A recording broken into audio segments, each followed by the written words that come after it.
Hi, I'm David Luxton, Strategic Dairy Farmer here at Newlands in North Devon. Today we've got a meeting with Ginny on maximising returns on heifers. Hello, my name is Dr. Ginny Sherwin. I'm from the University of Nottingham and I have a special interest in heifer rearing all the way from birth through to survival into kind of the herd and longevity of the animal. Today we're having a meeting on farm looking at how we can improve the health and welfare of heifers to improve sustainability, production and also the financial returns through improved heifer performance. So David, what would you like to get out of today's meeting? I think what I'm hoping to get out of today's meeting is too often we focus on these here in the shed. We forget about the baby calves and the heifers coming into the system, and it's an area we want to look at more to improve that and become more efficient. Obviously carbon footprint's becoming a huge thing, which we can get the heifers calving in earlier, that reduces that. And also from a financial point of view, we're not carrying heifers that aren't milking and producing money for us. Okay, so in order to improve heifer performance, we need some key performance indicators to measure where we are and see what improvements we have if we make any management changes. So with that, we need a holistic approach, thinking about the calf from birth up into the point of calving and even going further into that, into her first lactation. We can move beyond the basic mortality and looking at how many animals survive, whilst thinking about actually what is the health there. Are we having issues with scour? How many cases per 100 calves per year of scour or respiratory disease are we having? Are we measuring growth rates? Hugely important to know, we're putting this feed into these animals, are we getting those kilos of growth in return, and how much is that costing in terms of pounds per kilo of growth? That's really important when we think about the fact that future milk production, 5% of that variation comes from that first 2 months of life in their growth rates. We also need these animals to hit a target of 60% mature adult body weight based on the third lactation animals of that unit, to then be able to say, right, these girls are ready to be bulling. And with that, if we don't hit those targets, we're going to have issues with fertility. When we're thinking about maiden heifer fertility, we need to be thinking about, are we serving them at the correct age and using age as a proxy for weight, as well as what is the conception rate, how many are holding, how many serves are these girls having, and what age are they at when they finally conceive? Because ultimately these are then going to impact our age at first calving. Again, a key KPI that we look at, but it's not just looking at the average age at first calving for a unit, it's looking at that spread. How many are calving in at or below the target age at first calving, which for the UK is 22 to 24 months of age. And then it's going on to look at, out of those animals that do calve in, how many of them go on to survive to the end of first lactation, second lactation, third lactation, and have we built in that resilience from really good health and welfare in the early life, ensuring that we've got these sturdy animals and with that an improved sustainability.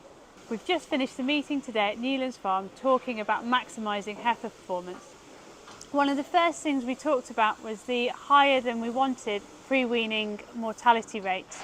We had deaths within the first 3 weeks which we thought were most likely linked to outbreaks of diarrhoea. When we looked at the calves in the sheds, we were looking at things such as stocking density and the space per calf. These are group penned calves, so therefore we're looking at least 3 metres squared per calf as a space recommendation. Within that, we have the ability within this shed to increase the floor space, and with that to allow more space for the calves to not only play in, but also reduce that build-up of faecal pathogens. We also talked about cleaning and disinfecting the environment, where the ideal would be pressure washing and steam cleaning, with the steam cleaning there to ensure that we reduce the cryptosporidium levels within the environment. We also discussed the need for a disinfectant, making sure that it's oocidal, so it will kill crypto, and that it's also left on for the contact time as recommended. We also discussed the risks of when using an automatic feeder, calves sharing a teat, and that includes making sure that the teat is cleaned, switching them at least daily, and making sure that we disinfect them again, this time using Milton's as you would for a baby steriliser. The conversation also came back to colostrum. Colostrum is always key, and making sure that we get that volume in quickly. We discussed issues around lack of quality, and when quality isn't there, what do we do to boost that colostrum? Discussing the use of colostrum replacers and how they differ from colostrum supplements, as well as ensuring that we make sure that it's clean and we get it in quick. And then we're looking for at least 10% body weight, so a minimum of 3 litres, ideally 4 litres of colostrum. Other aspects that we talked about today at Newlands Farms was respiratory disease in pre-weaning calves. This is an all year round calving system where we have 3 to 4 calvings a week with obvious peaks and troughs. We have a mixture of heifers but also beef animals with about a 50% replacement rate. Within this we're using old cattle sheds, and we have a limiting factor of having to have a large age range of calves within one environment, and using a wide shed with a high ceiling, meaning that we're never going to get any natural ventilation occurring. Within this we discussed that whilst we've got limitations, there are areas we can improve. The farm are currently using intranasal vaccine to boost the immunity of the animals, but also starting to make sure that the humidity is low so there's no standing water anywhere, making sure that the calves aren't suffering from any stresses. These stresses can be social stresses, such as integrating different calves in different groups. They can be stresses around things like disbudding, making sure that we do this away from other stresses, making sure we do it in a calm manner and looking at using our pain relief. Other stresses also include weaning, and we discussed the importance of a step-down weaning programme, these guys feeding 6 litres of milk replacer and reducing it to 4 litres twice a day for a period of a week before dropping it down again to 2 litres for a week, but only when the calves are telling us that the rumen development is there to ensure that the calf can cope with the loss of milk. For every 2 litres of milk replacer we're taking away on this unit, we're expecting that calf to eat an extra half a kilo of cake. So for me, these calves need to be eating 1.5 kilos of cake per head per day for 3 to 4 days in the run up to weaning. All of these little things together can help improve that resilience against disease. The other big aspect is, with having a large shed, is the fact that we need to make sure that these calves don't get cold in winter. We discussed the ability to use solid panels and making sure that those panels aren't metal on the gates, that are rubber or wood. We talked about utilising poor man's hutches and straw bales within the shed so that the calves can get away from drafts and they can create their own microclimate to try and keep warm. We discussed the fact that we needed really deep straw bedding. Calves spend more than 80% of their life lying down, and we need to get them away from that concrete floor. All of these little things together can therefore mean that the calf is stronger and more resilient to cope with infection. One of the best things we can do in calf management is to measure and monitor, and one of our outcomes is always going to be growth rates. Historically, we've talked about growing calves at 0.8 kilos a day linearly, from birth up to the point of calving. However, when we look at the feed conversion efficiency, due to the physiology of the calf, we realise that that isn't the most sensible option. Calves, when they're born, are effectively little mini pigs and chickens. The monogastrics are using the abomasum and the milk replacer within them. And actually, for every kilo of milk powder we put in, we'll get half a kilo of growth. So we've got a 2-to-1 ratio. As soon as we start to use the rumen, which is what we're going to do when we take them off milk and we start feeding them solid feed, the feed conversion efficiency drops. Immediately post-weaning, we think that our feed conversion efficiency is about 3 to 4 kilos in to get a kilo of growth. When we get towards bulling, we're looking at 8 to 10 kilos of feed in for a kilo of growth. And once it's a pregnant heifer, we've got 10 to 15 kilos in for a kilo of growth.